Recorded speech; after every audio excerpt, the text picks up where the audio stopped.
Aspire to a clean career, leaving no shame for descendants. Hello everyone.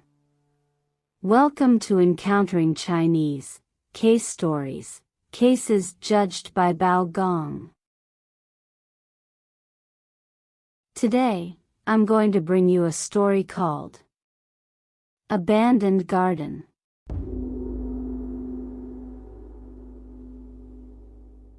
In Chengdu, Sichuan province, there was a man named Haida, known for his integrity. Despite being 40 years old, he had no sons. One day, Haida and his brother Helong had a dispute over an inheritance that had not been divided. Helong was deceitful, and the two could not reach a compromise, eventually taking the matter to court. However, prolonged litigation failed to resolve the issue, and the animosity between the brothers grew deeper. Seeking a way to avoid further conflict, Haida turned to his cousin, Shi Guifang, for advice. Shi Guifang was born into a family of government officials. He had been educated in poetry and literature from a young age and was exceptionally talented, though he had not yet married. One day, Haida visited Shi Guifang's home. Shi Guifang warmly invited Haida in and asked what brought him there. Haida explained. Recently, my brother and I have been involved in a prolonged lawsuit. During this period, our family has lost considerable wealth, but more importantly, it has damaged our brotherly relationship and caused distress to both families. I deeply regret this and want to resolve the matter as soon as possible. I know you are well versed in such matters, so I have come to seek your advice. Shi Guifang responded. Even if you hadn't mentioned it, I have been thinking about this. Some time ago, a friend of mine, Han Jia, was appointed to a position in the capital and invited me to visit him. Why don't you prepare to join me in visiting the capital and enjoying the city's sights? This way, you can temporarily avoid the quarrel with your brother, and we will have ample time to discuss your family's situation. Haida was delighted by this suggestion. After bidding farewell to Shi Guifang, he returned home, informed his wife of the plan, and then prepared his belongings. He left Chengdu with Shi Guifang and Shi's servant, Shui, heading towards the capital. After more than 20 days of travel, they finally arrived within sight of the capital. As evening approached, they rested at an inn in the eastern part of the city. Early the next morning, the three of them entered the city and inquired about Han Jia. The officials informed them that Han Jia was away on business and had not yet returned to the office, suggesting they come back later. Therefore, Shi Guifang and Haida stayed at an inn in the eastern part of the city, waiting for Han Jia's return. During this time, they enjoyed a leisurely and carefree lifestyle, spending their days either drinking or sightseeing, visiting any nearby attractions they heard about. One day, Haida and Shi Guifang arrived at a location where they vaguely saw a pavilion in the distance and occasionally heard the sound of bells. Haida said, "That must be a wonderful place. Let's go check it out." Shi Guifang followed him, and they ended up at an old temple. Upon entering the temple, they encountered two elderly monks who were giving a sermon in the Buddha hall. Seeing guests arrive, the monks stood to greet them and invited the temple abbot to join them. They all took their seats, and the monks asked, "Where are you from, honored guests?" Shi Guifang replied, We are here in the capital to visit friends. Since our friend is not around, we are wandering and happened to come across your temple. We thought we would take a look around. The monks then had a young monk serve tea to the guests. After Haida and Shi Guifang had finished their tea, the monks had the young monk open the doors to various parts of the temple, allowing them to fully appreciate the temple's scenery. Haida and Shi Guifang climbed the Luohan pavilion and took a tour around, noticing a lush grove in front of the temple with trees in full leaf, creating a very tranquil atmosphere. Shi Guifang asked the young monk, "What is that grove over there?" The young monk replied, "That was once Governor Liu's garden. After Governor Liu passed away, the garden was abandoned. It has been left untended for many years now, and all that remains are the trees in the garden." Shi Guifang found this intriguing and said to Haida, "Let's go explore that place." So they went to the abandoned garden, where they saw the garden walls had collapsed, the stonework was askew, and the ground was covered with wild grass, with traces of wild rabbits and foxes. Shi Guifang remarked, "Who would have thought that this garden, once so splendid, would end up like this?" Suddenly, Haida said, "I think I dropped a handkerchief with some silver fragments in it earlier. It might have fallen in the Buddha hall. Wait here while I go find it, I'll be back soon." With that, Haida quickly left. Shi Guifang waited for a long time but did not see Haida return, so he slowly walked deeper into the bamboo forest. Suddenly, he saw two women seemingly coming from outside the forest. When they saw Shi Guifang, they smiled and said, "The governor is asking for you to discuss matters." Shi Guifang, curious, asked, "Which governor are you referring to?" One of the women replied, "You'll find out when you get there." Forgetting that he was waiting for Haida, Shi Guifang followed the two women. Meanwhile, Haida returned to find Shi Guifang and noticed he was missing. After searching around without success, Haida wondered, "Could it be that Shi Guifang couldn't wait and left without me?" With that thought, Haida decided to return to the inn to check. As for Shi Guifang, he was led by the two women to a place where he saw a bright and large house. The red gate looked very impressive, resembling a government official's residence. Inside, an official was seated in the main hall. Upon seeing Shi Guifang, the official came down to greet him, inviting him to sit in the hall with great respect. The official said to Shi Guifang, "You've come from afar, so please don't be formal. I have been living in seclusion here for over a decade, and rarely do people visit. Meeting you today is certainly not a coincidence. I have a daughter who is of marriageable age but still single. I wish to find her a good husband, and I hope you will accept and not refuse." Shi Guifang felt quite troubled by this request. The official then instructed the maidservants to prepare a banquet, saying that they would hold the wedding that very night. Although Shi Guifang was somewhat alarmed, he reluctantly agreed. The maidservants then led him into the inner chamber, which was adorned with splendid silks and gold. A beautiful woman emerged, bowed to him, and thus they were married. Shi Guifang was very satisfied with his beautiful new wife and found his experience to be quite extraordinary.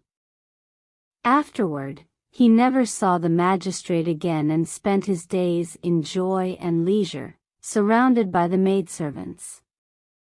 When Haida returned to the inn, he asked Shi's servant, Shui, "Has your master come back yet?" Shui replied, "You and the master left the city together, but he has not returned." Haida grew increasingly worried, fearing that Shi Guifang might have encountered danger in the forest. He stayed awake all night and went to the temple early the next morning to inquire, but no one knew Shi Guifang's whereabouts. By the time darkness fell, Haida returned to the inn disheartened. He and Shui waited for over 10 days but still had no news of Shi Guifang. Haida and Shui decided to pack up and return home.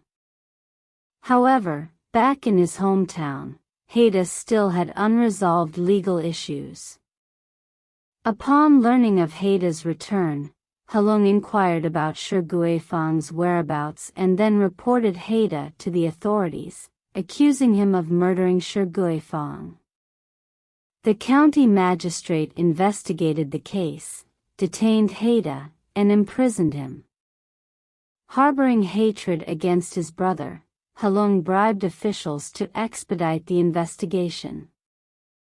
Unable to endure the torture during interrogation, Haida falsely confessed to the murder of Shi Guifang. The magistrate formalized the case, sentenced Haida to death, and ordered his transfer to Shijing for execution. At this time, Gong was on his way back to the capital and stopped by Yufei Temple in Shijing to fulfill a vow.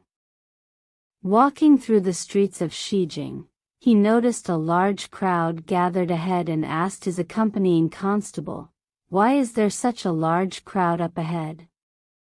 Is something happening?"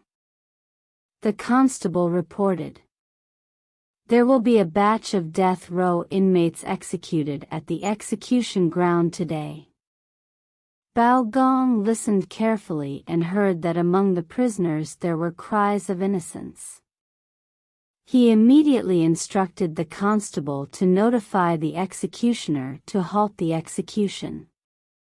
After receiving the order, the constable quickly went forward to explain the situation. Upon realizing that Gong had arrived, the executioner dared not proceed and quickly brought all the prisoners before Gong. Gong found Haida, who was crying out for justice, and questioned him in detail.